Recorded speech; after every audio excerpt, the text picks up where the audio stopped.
Well, hey, folks, beautiful morning here in Michigan. Yeah, if you've heard that coming over the mics, yep, we're pouring a little bit of coffee. We got Cups of Joe going with us this morning. I am joined with a very special guest, a very sentimental meeting again. I'm really enjoying this. We just launched our 150th episode here at Huntavore. That's bi-weekly, so it's like 300 weeks. I see it as kind of like I don't know, midway point of a marathon. Like, I feel like things are really getting in stride, and we are joined with our guest today. He was our first call-in guest on this podcast way back in 2018. We were just reminiscing there a little bit. I am joined by blogger, podcaster, outdoorsman Mike Fitzgerald, all the way up in Ontario, Canada. He'll give us a little bit of a fine tune on where he's at.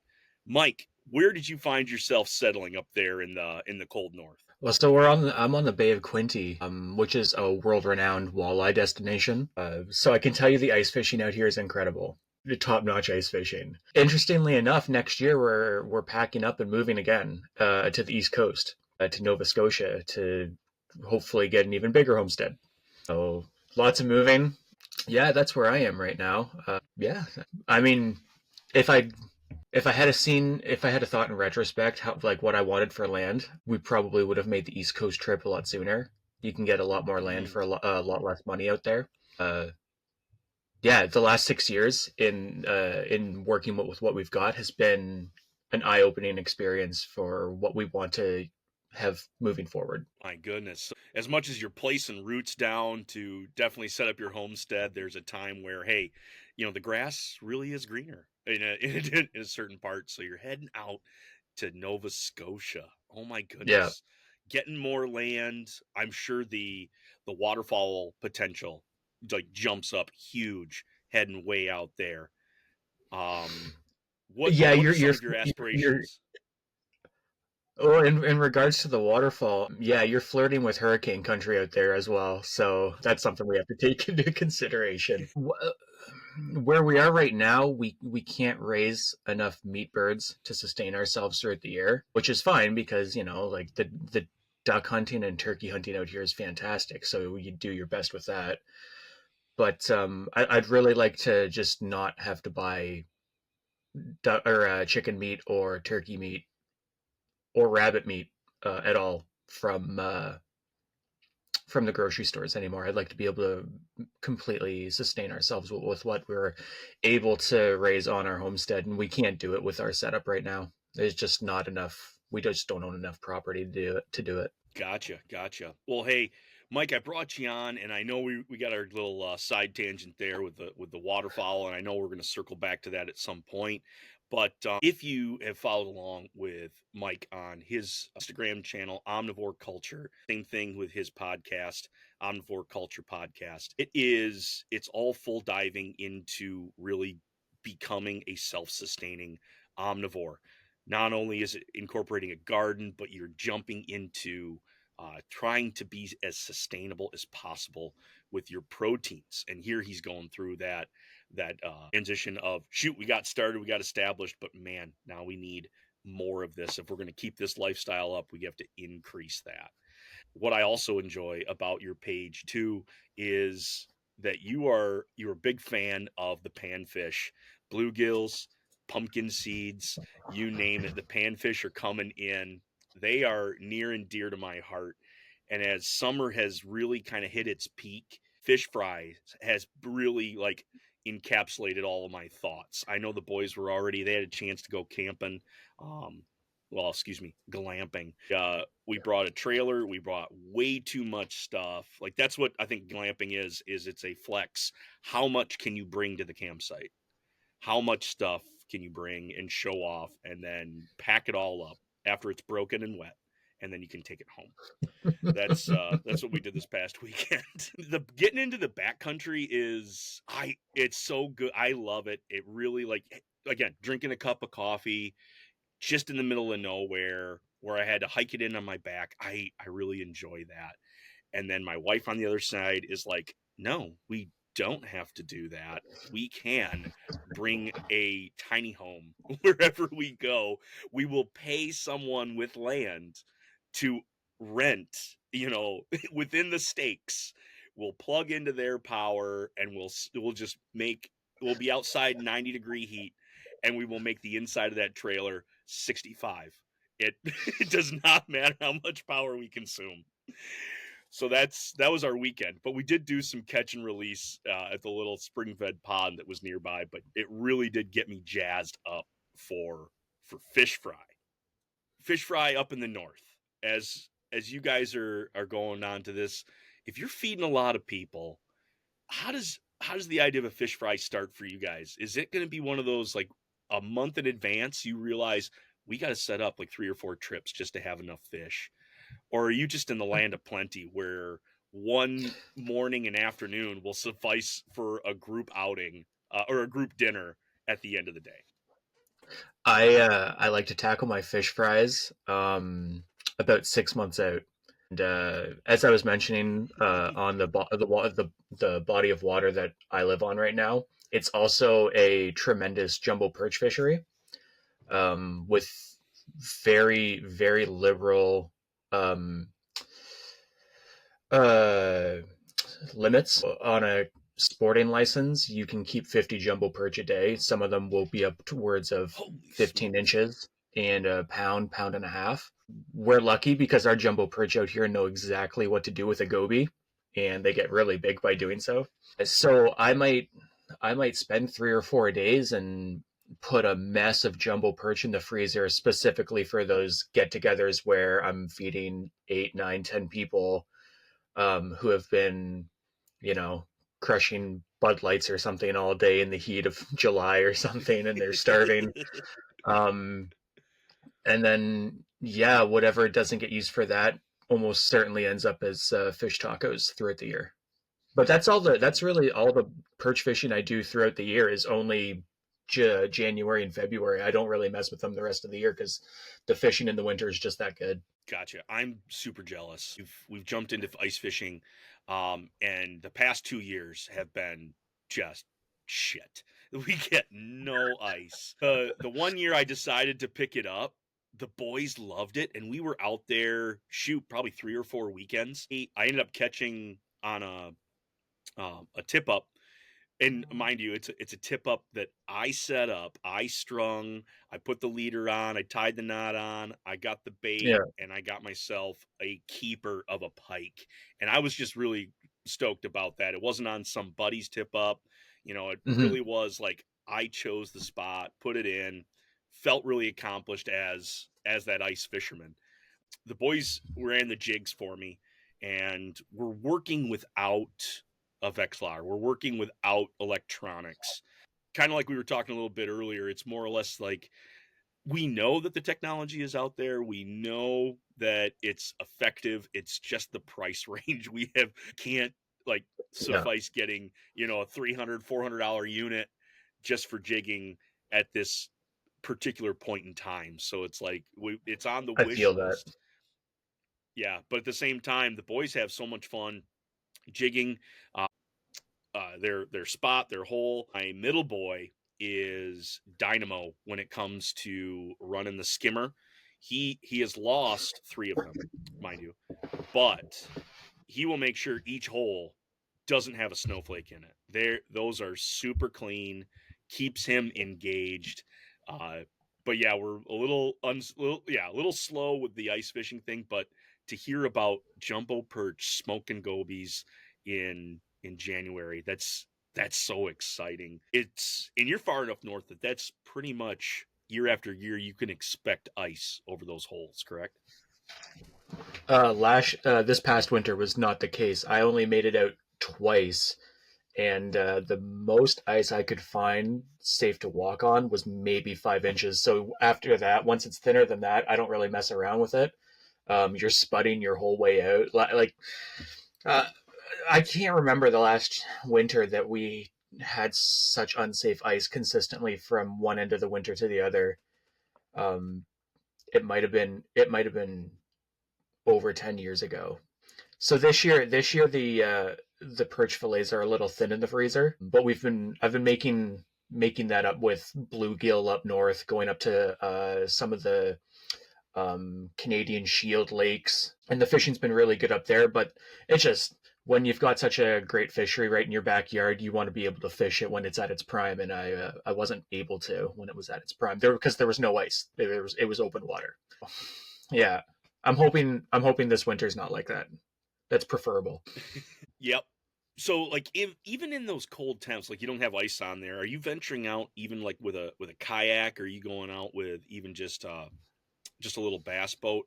Are you able to get out even on those cold waters, or is it one of those things like you're just like, it's I'm not gonna mess with it? I've got a couple of canoes that I use for duck hunting. The problem was that there was just enough ice along the shoreline that you couldn't launch a canoe. Probably, let's say, Uh, 15 to 20 feet off of shore was where the ice ended. And so that's dropping you immediately into 7 or 8 feet of water. So you can't even jump in with waders to put a canoe in.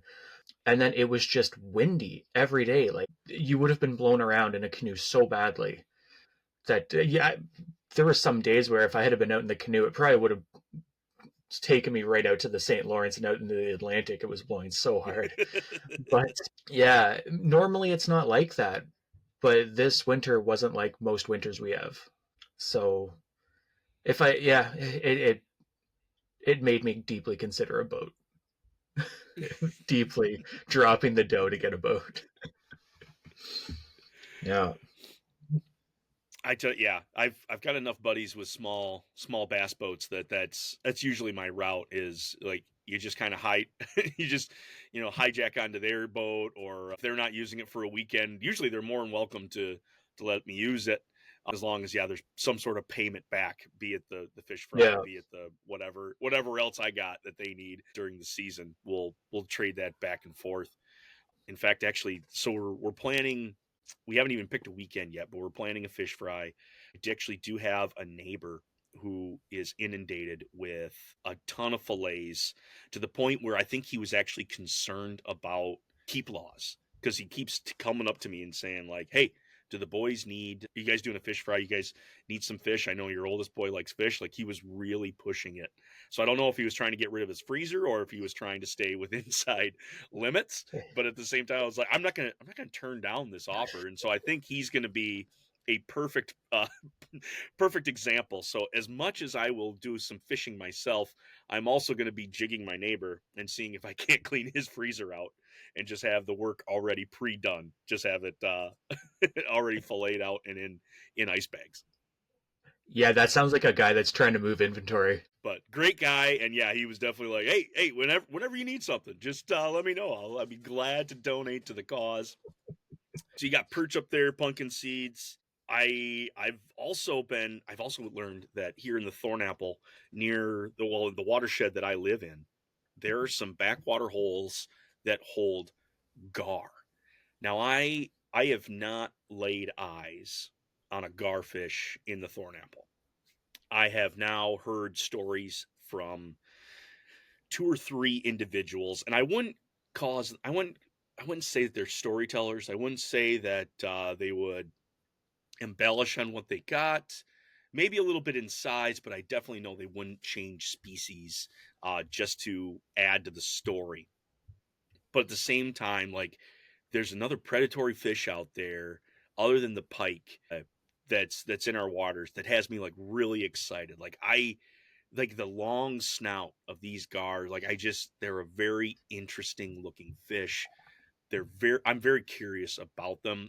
I think if, at first point I thought they were all real warm water fish, being that they are going to be more south of us, or at least that's where you hear about the big giants, is Florida, Georgia, Yeah. Alabama, all those Alligator states guy. down there. Yeah, but Yeah. there's a subspecies, a smaller species that's right up here in Michigan, right up here in the Great Lakes area, and you've gotten a chance to hook up on some of those in Canada. Talk to me a little bit about the gar. What are you pulling out of the water? What are my size ranges we're dealing with? What kind of bait am I throwing out at these things? There's several ways you can catch them. and I'll get to that. So yeah, we've got two species of gar here in Canada, and almost certainly, I think you're in Michigan, right? Is it Michigan? Correct. Yeah, Okay, so you yeah, the probably have the LP. same. Yeah, you've got you'll have spotted gar and then long nose gar. Both of them can get massive. The biggest long nose that I've caught was 53 inches. The Ontario record, I Holy think, is over smokes. 50. But we see fish every summer that I wouldn't be surprised if they pushed 60 inches and broke the Ontario record easily. But they're always the most difficult to land a cast across. And these fish, they're very much a native warm water species that the warmer the water, the better. On cold summer days when it doesn't get, when you could wear a sweater for some of the days, those fish will be in a foot of water where it still feels like warm soup. And they're voracious. You can catch them. You can catch them on like little mep spinners, guys that fly fish for them, like myself. Rope flies, like nylon rope flies, are big down south. I use a different style of fly with a tiny little stinger hook, like if you were jigging walleye in the summer and you'd want something where they short bite. Those are very effective. You can use bait, minnows, hooked just through the back below the dorsal fin, on a circle hook under a float, and that's a very effective way to catch gar. It's interesting to catch them that way because you have to let the guard take the bait. It will swim away with it, sometimes 100 yards, and then stop and actually eat it. And you're waiting for that stop. I don't have the patience for that anymore. I can't do that anymore. It's too much. Yeah, and then obviously, like you said, down south, you've got the absolutely gargantuan alligator gar that I've never tangled with one of those. I'd love to because it looks like something you would see out of Jurassic World. Absolutely. Or that movie Anaconda where it's like a shoot 40-foot snake and the thing's like 2 foot my. Like that's what I Yeah, see when that back dorsal comes out and it slithers along. Ooh, just a yeah, huge animal. Just a huge animal. yeah. I could definitely see Ice Cube and Jennifer Lopez tangling with those things. That's crazy how yeah, it's gonna get that fish, and I can see, just in the anatomy of the fish, makes the catch, but then it's gonna pull itself into safety before it gets itself down deep enough into its gullet or into its mouth where you can actually set that hook. So literally letting this thing strike and haul off, or just watch it float away for 100 yards until you see the next stop. That is a Yeah, crazy amount of like wait for it. Wow.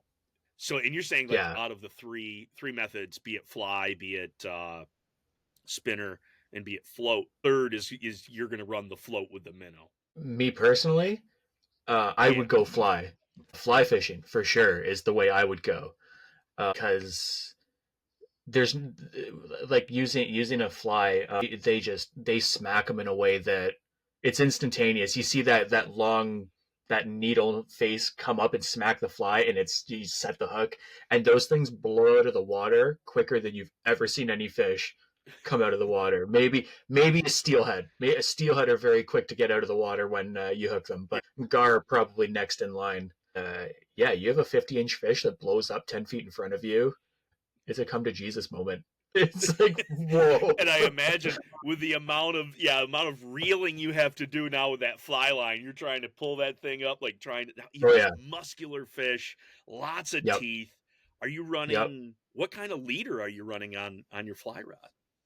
I would be running 6 feet of 20-pound test mono and then a foot and a half of 50-pound braid attached to the fly.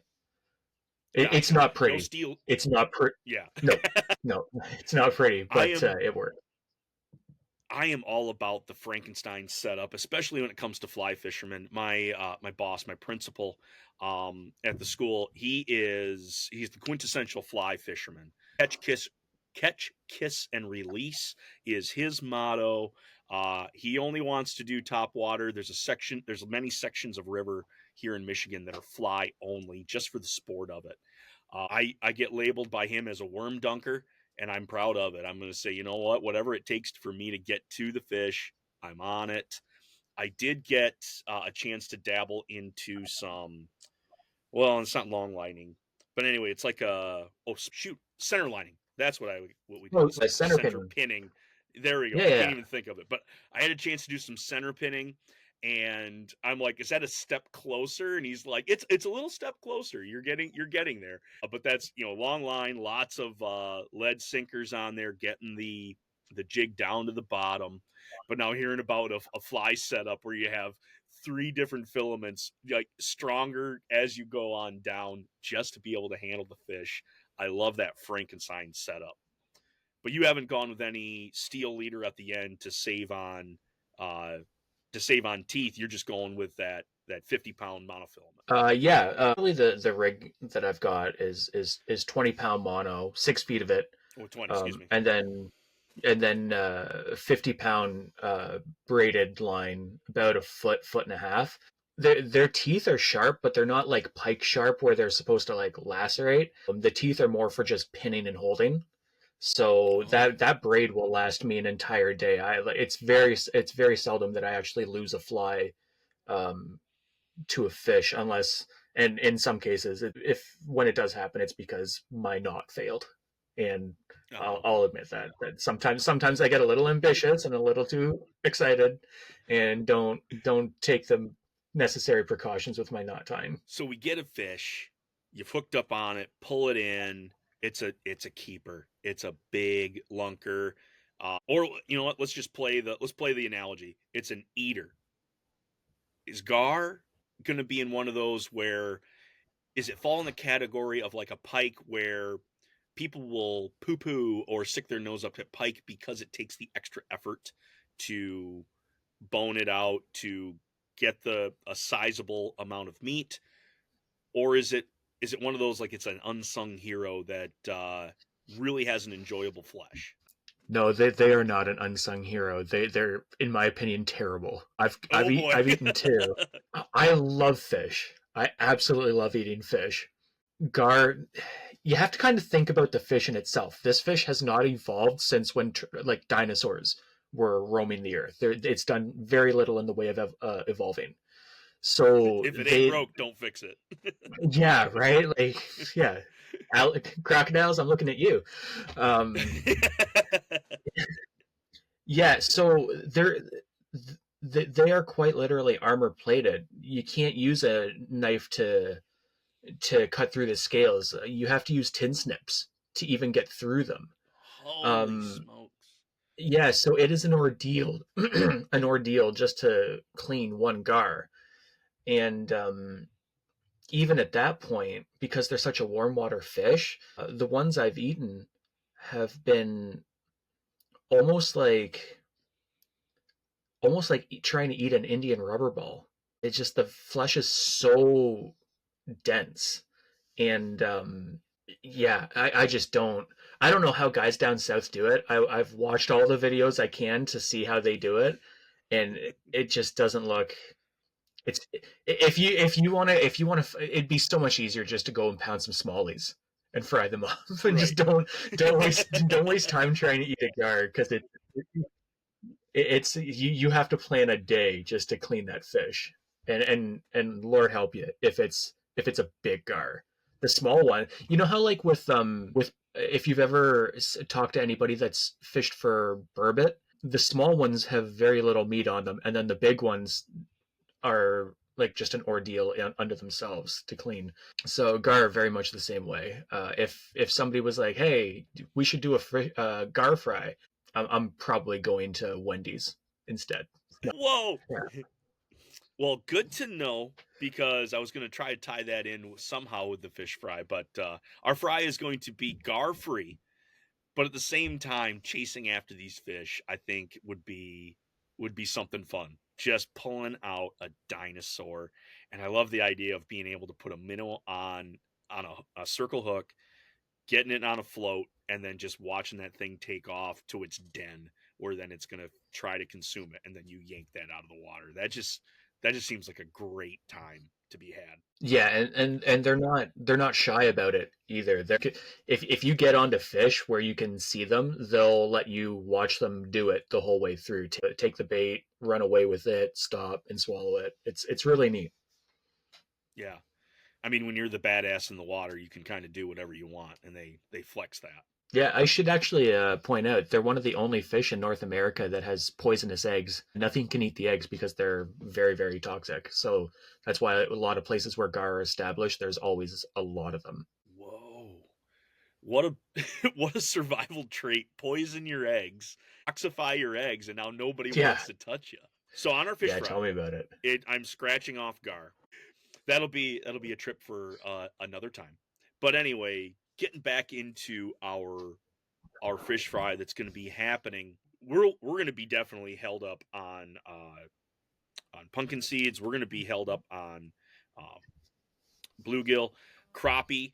We have some good pockets of crappie. Now, I will say we have missed the hatch. That was earlier on here in May. That's the downside of being an educator is like things are really ramping up in May to finish out the year. So the potential to get out on that colder water or that spawning water is just tough.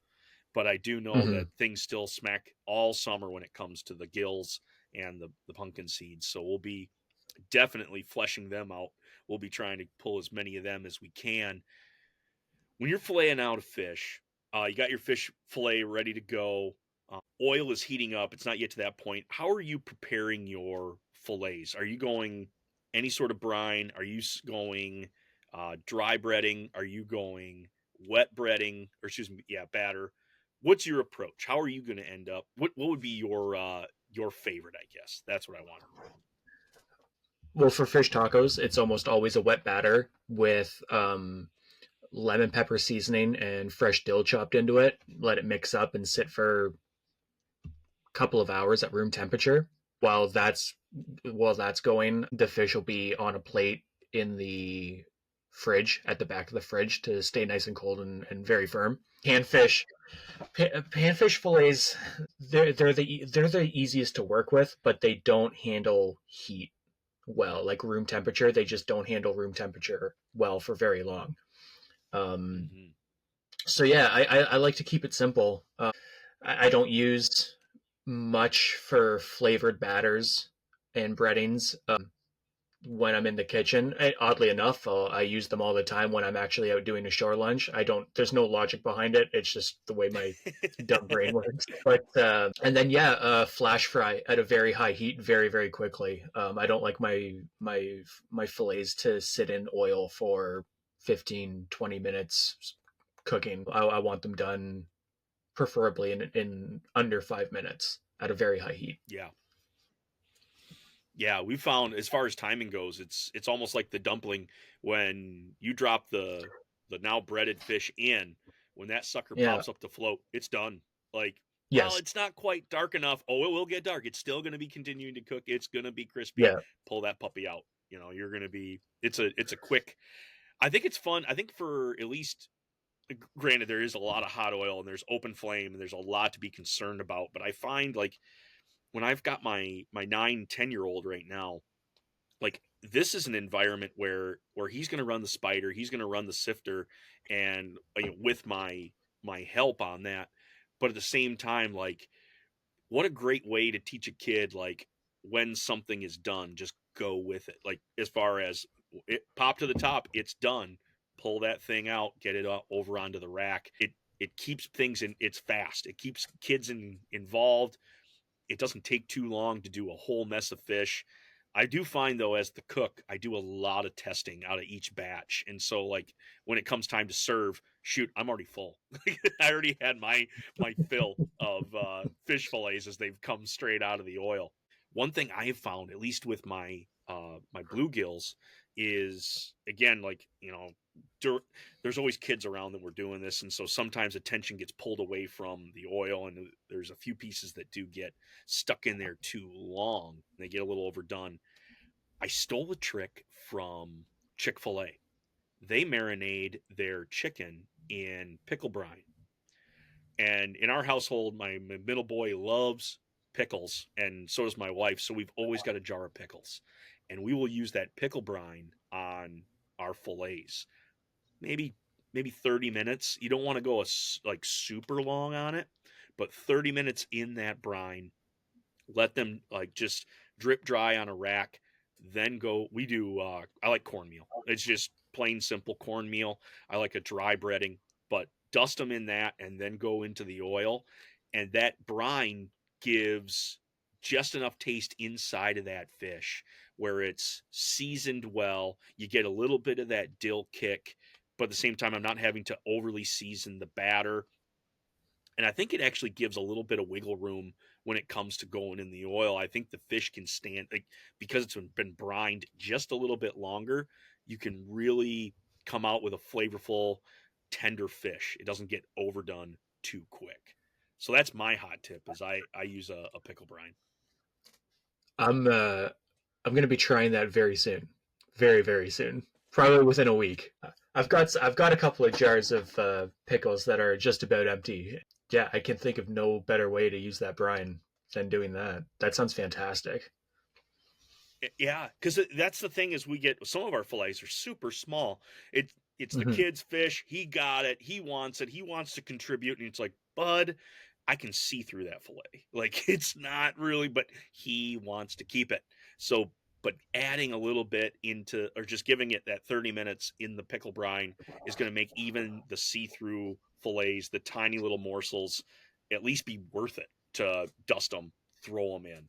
That's how I've done that. Because otherwise, yeah, the like salt your or try to season just the fillet itself before you batter it. There's just not enough substance in there. So getting that incorporated into the meat, I think that's the only route that I've been able to find that's been successful. Because then, yeah, like you, unseasoned, other than a little bit of salt in the batter, I just go kind of a straight cornmeal. I do I do have a one that I do want to try that I think is it's I don't know, I think they're trying to be on both sides. You can use it dry, but you can also wet it down. It's got a mixture of the two. It's got corn and flour in it, but I haven't yet put that one to the test. But usually it's just the cornmeal for me. Do you have a particular fish that above all else you find is like your fish that you like to eat? Bluegill, like just the panfish bluegill is so Yeah. abundant in our area that works out so well. The crappie, I would say, would probably be the second just because of its size alone. And like you were saying earlier, keeping that panfish super cold, because that's one of the downsides of a crappie is they do have thick sides. They do get real fat bellies. So when you do cut those off, they can be muddy. They can be a little bit spongy. They don't firm up as nice. But at that point, I would say, kind of like with a walleye, you would then cut on that bias just to, almost like leaf out the sides so you get the crispy edges, decrease the thickness of that fillet so that the oil can go to work, can cook the fish always, all the way through without, drying it out to, all hell's end, but at the same time, not end up with that spongy, squishy inside. So Yeah. that's at least the trick that I have found is, yeah, cut on a bias on some of those bigger fillets. I mean, nothing's better than having like a sandwich size piece of fish in that, knowing that that's just one side of a lunker. But at the same time, now it's like, yeah, you got your quantity, but the quality there is a little iffy. So cut it Hmm. on the bias, making it into two pieces, and I think you end up with a little bit better result. And I think you're right. I think one thing that's very underrated is the concept that even though you've pulled that fish out of the oil, it's still cooking for a while after it comes out on a high heat. I think that gets lost on a lot of folks that cook fish. It did on me for years. I did never grasp the concept. Oh yeah, steak keeps cooking, but fish doesn't. Um, and once I kind of realized that that's also a very important thing to take into consideration, the quality of the finished product increased for me. Um, yeah, it's I think it's equally as important in that process. Yep. Did you find that people were getting confused between the ruffles and the fish? They couldn't figure out which one was the chip and which one was the the fillet. Yeah, that was me. Yeah. Little things like that make such a big difference, though. In the same way that, like, well, I mean, Nick, I see your videos of you grilling. I mean, you're a red meat connoisseur. Little things like that make a huge difference with cooking and finishing red meat as well, right? I mean, like, I never knew that something as easy as salting and peppering a steak the night before you cook it could make a difference in the quality of the finished product. I learned all of that in learning how to cook wild game, and prior to that, I mean, I was just cooking the shit out of steak. Like, essentially, I was serving people tires. It wasn't good. No, it's a balance, and I think Yeah. like you're right. There's a different shift when it comes to fish flesh. It is, Mhm. I would say, not to say that it's people are putting more weight on the steak, but at the same time they're having that sticker shock. They either got to buy that piece of beef or there was a lot of investment in that deer. Whereas with some of these fish, my boy's using a $20 Zebco rod and reel combo. He's got a float out there. He's got a worm, he's got a wax worm on there. His entire getup, I think I spent $25 on. And you just start hauling fish. The amount of investment into fishing. Now I do have several angling friends that are going to say slow your roll because each lure costs $5. That's not a big deal, but they can drop serious coin because color matters, pattern matters. They got to get a matching one when they lose the other one. So now I do understand that. But at the same time, in his full get up, it's like 25, $30. And we're out there all day smacking these fish, pulling them up. The amount of investment other than time necessarily isn't there. Maybe that's that disconnect in the flesh. Maybe it's the size that we're not giving that fillet its due respect that it should be getting. That is an animal that you went ahead, pulled out of its environment, and is now killing in order to enjoy its flesh. Making sure that that's going to be the utmost best product when you put it on the plate. That's going to make people enjoy it, not say like, yeah, did you just make another potato? I got all potato chips here on my plate because they're all crispy, or like this isn't good because it's too muddy. It wasn't cooked long enough. Like, shame on us as shore lunchers, as fish fryers, if that's the product that we bring out just because it's easy. I let the I let the Miller Lights, I let the High Life, I let the Bud Light kind of take off my edge because now I'm not as concerned with the product that I'm bringing out. Shame on us. We should definitely step up our game. Even enjoying the brewskis, you should be at least pulling out a quality fish fry product that people are going to talk about. How's that for a soapbox? Truer words have never been spoken. Yeah, my views very much align with that. I boil it down and render it to.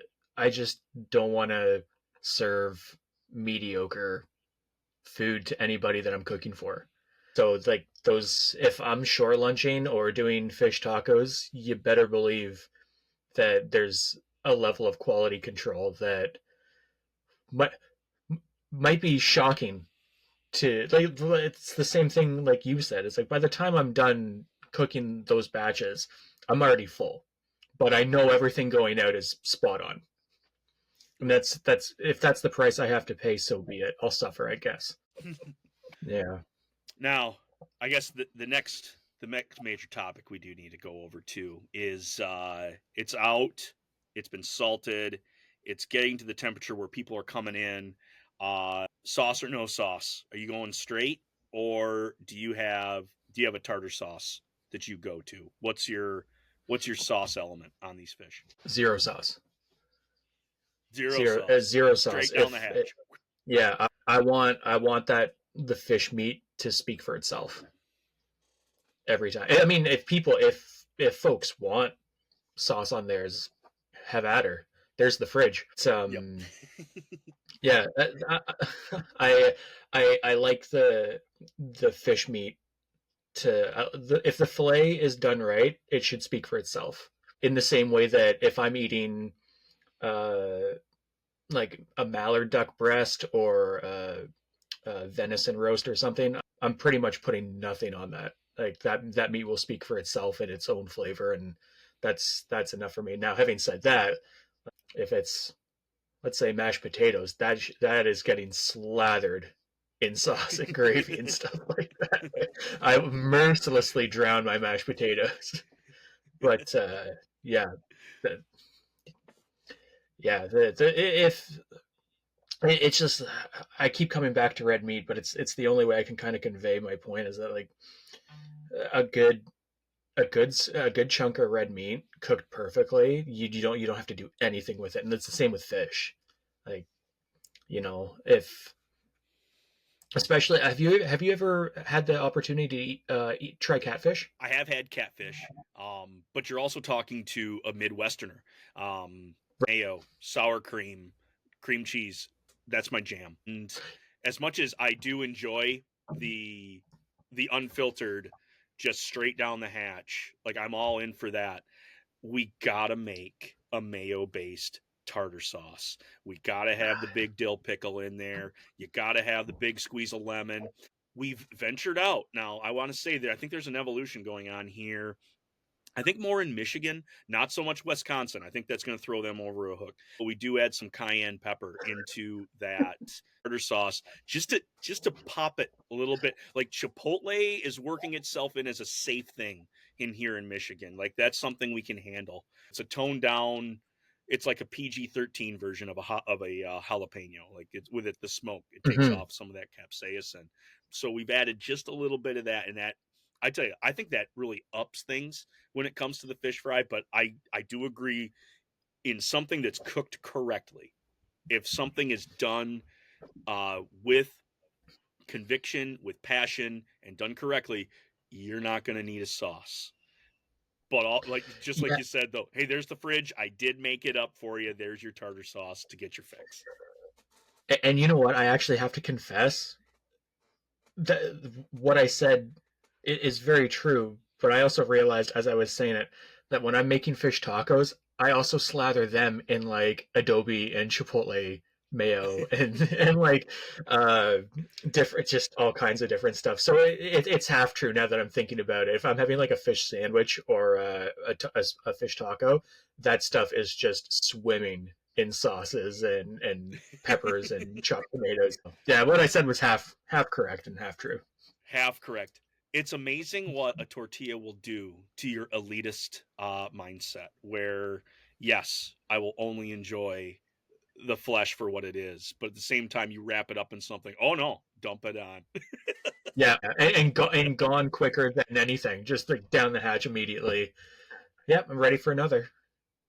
Yep. More I sauce. will say though, like in my tartar sauce, in the shoot dozen times that I've made it, it's almost to the point of where it's like a store bought salsa as far as the consistency goes. Like I really want dill. I really want pickles to be a part of there. So even though like I'm not Hmm. mincing them up so that you get a hint of pickle, like there is large quarters. I would say, once I quarter it into the four strips and then cut them like they're just these little odd shaped triangles, and that's going to be a heavy weight on that. Now I am going to be adding the mayo, and then you take a little bit of sour cream because that makes it a little bit easier to spread around on there.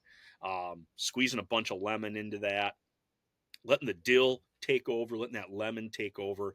I think it brightens everything up.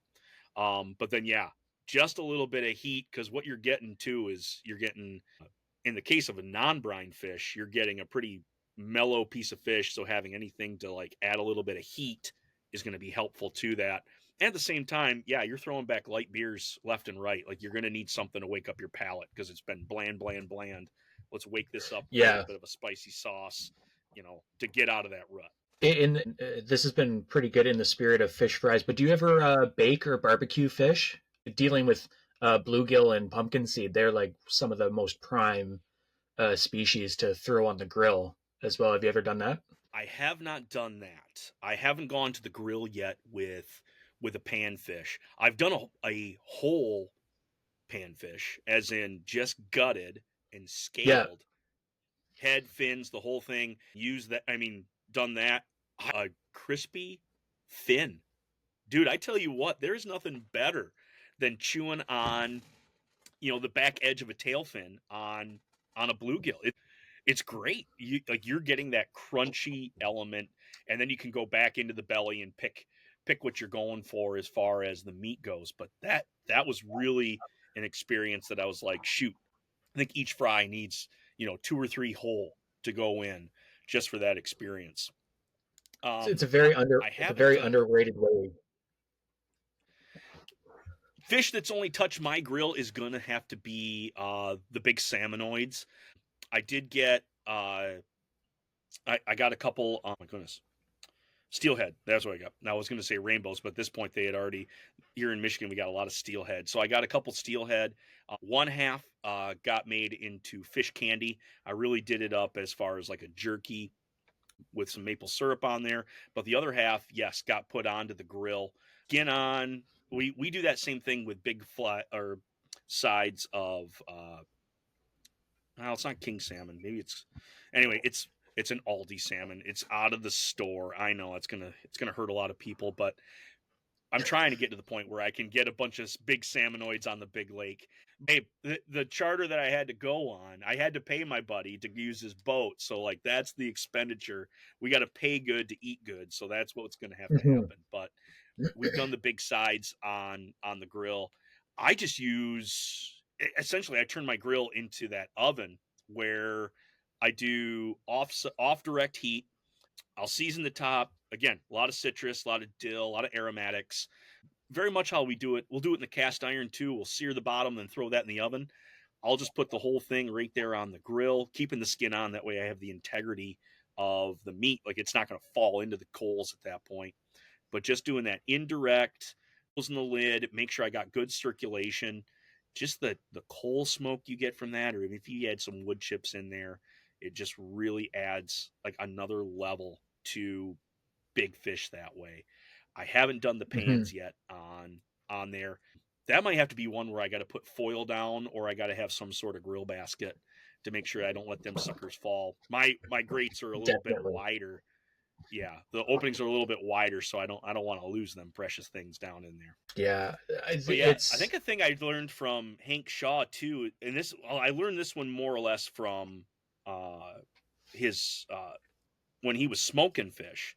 It's in one of his recipes, but he talks about the white protein that works its way out between the two, like between the flakes that are on there, the layers, is that's when you know you're adding too much heat too quickly. And when you start to see the white proteins begin to pool on your smoked fish, you know that you're doing it too fast and you're going to end up with a not so Mhm. good texture. At least that's what his explanation was. So again, gauging that back over onto a live fire grill or even your gas grill or pellet smoke or whatever you're doing is really watching the amount of that white protein that's coming out to make sure that it's not coming out too fast. Slow roll on those fish. Really, yeah, like even though I'm grilling, it's almost like a barbecue setup where it's like again, slower is going to be better. Too fast all to once, and you're going to dry that thing out right now. Yeah, and nobody wants to put that in their mouth. No, there's things worse than death, and that might be one of them. Absolutely, like you were saying earlier with we're getting into gar territory again. You'll be able to bounce that off of something. You can use it as a paddle as opposed to Yeah, having it on the plate. yeah. I can only imagine just knowing how like I had cooked those two gar and doing it in the way that I was fairly certain was the right way to do it. If that was good gar, I would hate to see what bad gar is like because you could probably use it as a weapon. Yeah. One thing I want to get your opinion on too, and this is something I picked up a kit this winter. A friend of mine was taking me again center pinning. We went like a couple weekends in a row, and I was successful on each of them as far as getting an eater size. And I kept the limit was one, so I'm like, well, shoot, we're out here having a good time. This is an eater. This is the one I'm keeping it. Uh, we hit it on the head. We bled it out through the gills. We let it sit in the water. Essentially, we just put it on a stringer and had it sit in the water. It's middle of winter. That's cold, cold water. It's not frozen, but it's moving and it's going to chill that fish down real quick. But I got into the Pandora's box. I got into opening up Ikejime and that Japanese style of dispatching fish where you spike it and then you run a wire down its spine, down through the vertebrae, and you send that all the way through. Essentially, it short circuits whatever whatever bioelectricity was going through that fish. Whatever actions the nerves were doing, that is now shut off. Essentially, it shortcuts rigor mortis. From that, you then put it into a very cold cooler, whether it's a salt ice mixture, like where you're really like dropping that temperature below 32, getting that fish in there and getting that chilled. And this practice is really getting used in sushi style fish. So like in Japan where they do this practice, like they want to get this fish to market in the utmost best quality because it's going to be served raw. Have you looked into Ikejime at all as far as using that on some of your fish? I picked up a kit for like $30 on Amazon and it hasn't yet been on the water. Like it hasn't, it's still fresh. It has not had that opportunity and I haven't had a chance to do any sort of comparison. But has this practice come across your board at all? Or when you're dispatching fish, do you have your own process? No, this is actually, I think, maybe the first time I'm hearing about this. So it's something I'm going to have to look into. In winter, I'm not, if I'm ice fishing, I'm not all that concerned about what happens to the fish after it's been dispatched. There's some mornings where it's so cold out that the minute that fish hits the ice, it's already starting to freeze. It's stiff. Yeah. It's immediately caked in frost because of just how cold it is. Now, having said that, in spring and summer when it's warmer, I usually have a bigger cooler than I actually need for my panfish, and that cooler is loaded right to the top with ice. Usually, I'll have, if I can swing it, I'll have a block of ice on one side and then cubed ice on the other, and that's where I will put the panfish is on the side with the cubed ice. And then if it's really hot, if I'm catching panfish in water that's above 70 degrees Fahrenheit, which I mean, I just base it on the fact that yeah, I would be comfortable swimming in that water and assume it's above 70. Yeah. That's probably when I'm going to start bleeding fish out. They're already living in warm water. I don't need them being the potential for them to be any skunkier than they may be. Right. The And 5-gallon also bucket with in the summer when half a gallon of water you put in it. yeah, yeah, no, you hit the nail on the head. And that'll be when I have to take that much care to keep panfish in a great state. That's probably when I'm not going to be eating species like smallmouth and largemouth bass anymore.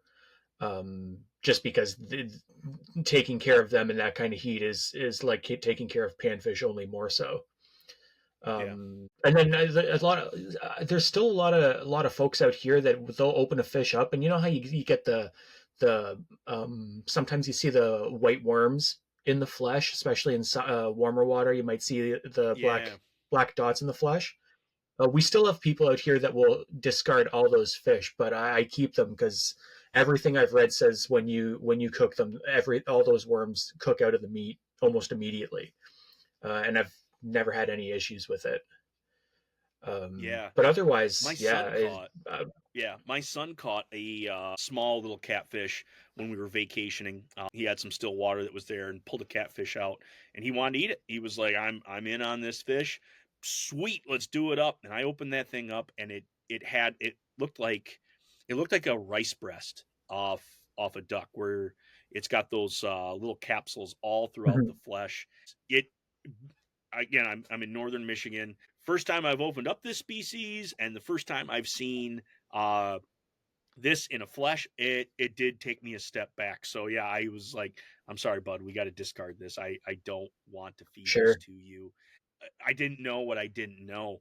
But yeah, then yeah, getting on the old Google machine and realizing like, yeah, once you cook it, it's rendered neutral. They're dead. They're not gonna harm you. I was like, well, shoot, Yeah. bud. Now we know. So let's go catch another one.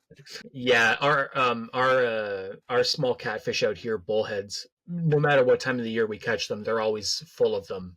Uh, like you said, in hopping on Google, yeah, there's no harm once those things are cooked that can happen to you. So I also enjoy a lot of Cajun fish tacos, courtesy of the bullheads that inevitably meet their demise at my hand. There you go. Black and blue Cajun uh, catfish all the way up in Ontario can be enjoyed. That's awesome. Well, Mike, this has been an awesome hour. I want you to leave us with just what's a dish that you've recently had, whether it's been your chickens, whether it's been something out of the water, or whether it's been something off the land. What was your last meal that just got you super excited that you were all in on producing? You're killing me. On the spot, I tell you, do you feel the heat? Do you feel the heat, Link? Yeah. You know what? I will say I found a big bag of duck legs from a late Mm. season mallard hunt 2 Decembers ago, and I slow cooked those in a homemade French onion soup. And like a kid in a candy store, I pulled the meat after slow cooking in that for hours, pulled the meat off, set it aside, made gravy out of the French onion soup and duck duck juices that were in there from the meat. Made that gravy, fried up some spuds, and had French fries with gravy and that meat mixed in with it, and I just about fell over. It was so good.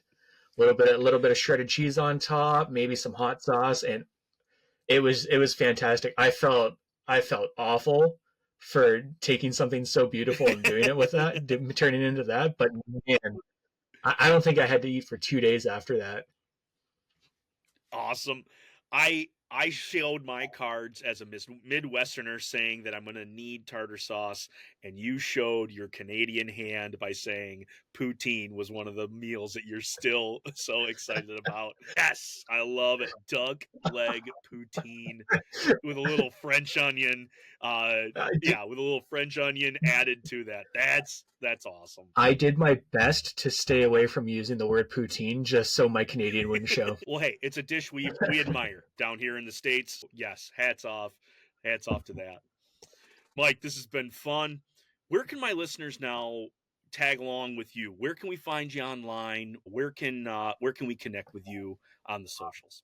So since the last time we talked, I've started a very prosperous career in outdoor writing. So right now, if they want to read what I'm writing, you can find my stuff on the Meat Eater website, Project Upland magazine for fish and game, publications like that. If you want to listen to our podcast, my brother and I co-host it together. That's the Omnivore Culture podcast, and it's up on Spotify. And then daily writing, a couple of paragraphs every day. You can find that on at omnivore.culture on Instagram right now. Beautiful, beautiful. Well, Mike, hold on for just a second as I let my listeners on out. Folks, I hope you enjoyed this past hour. I hope you've got inspired, like I have, for a fish fry. We're in the long dog days of summer. I know that as the educator, I have time off, so I'm enjoying these long summer days and the idea of going on the lakes and just snagging a bunch of panfish to bring back, prepare, and get ready for the big celebration of a fish fry coming soon. That's what's got me all geeked up.